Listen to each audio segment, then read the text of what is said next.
Pa ti si već veliki dečko.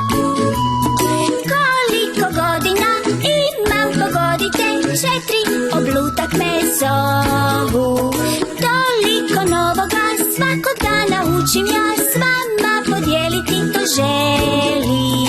Svijet se sve veći, mijenja svaki dan, s mamom i tatom kad odlazim van. Meni odrastanje ponekad teško je, veselo ipak je više. Oblutak me zovu, oblutak. To sam ja. Ova priča govori o tome kako je Oblutak išao s djedom u park i upoznao je dječaka koji mu se nije sviđao, ili je bar mislio da mu se ne sviđa. Oblutak je volio ići u park, a katkada bi ondje stjecao nove prijatelje.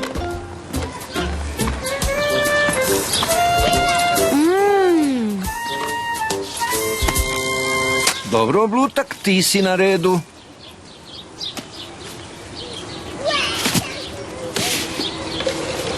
Napravit ću još jednu. Hej, zdravo, kako se ti zoveš, mladiću? Jakov.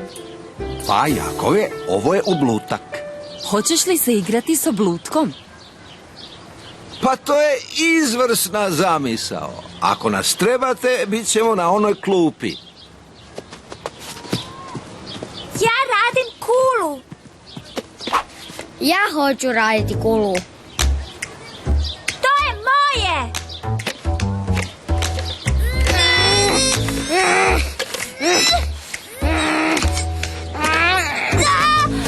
Haha, srušio si kulu. Haha, Nisam, ti si. mogu napraviti novu. Dijete!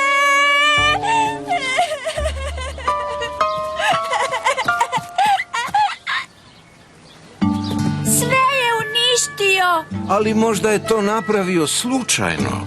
Jakovu je žao, zar ne, Jakove? Pa, popravio sam je. I to prilično dobro. A zašto se vas dvojica ne biste lijepo zajedno igrali, ha? Dobro. Neću se više igrati. Idem na ljuljačku. Ej, čekaj me.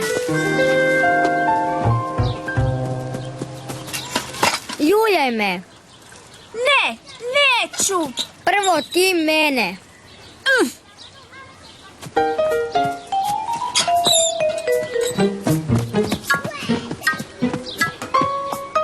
Neću se više igrati s tobom.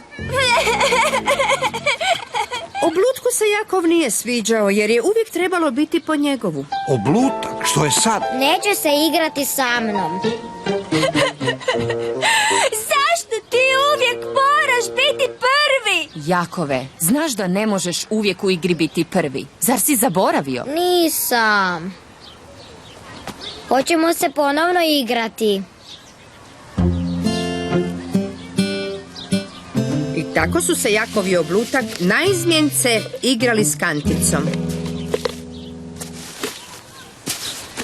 I zatim su naizmjence ljuljali jedan drugoga na ljuljački.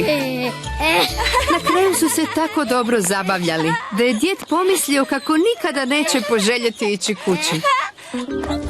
Dobro, djeco, vrijeme je da idemo. Samo još nekoliko puta, djede, molim te.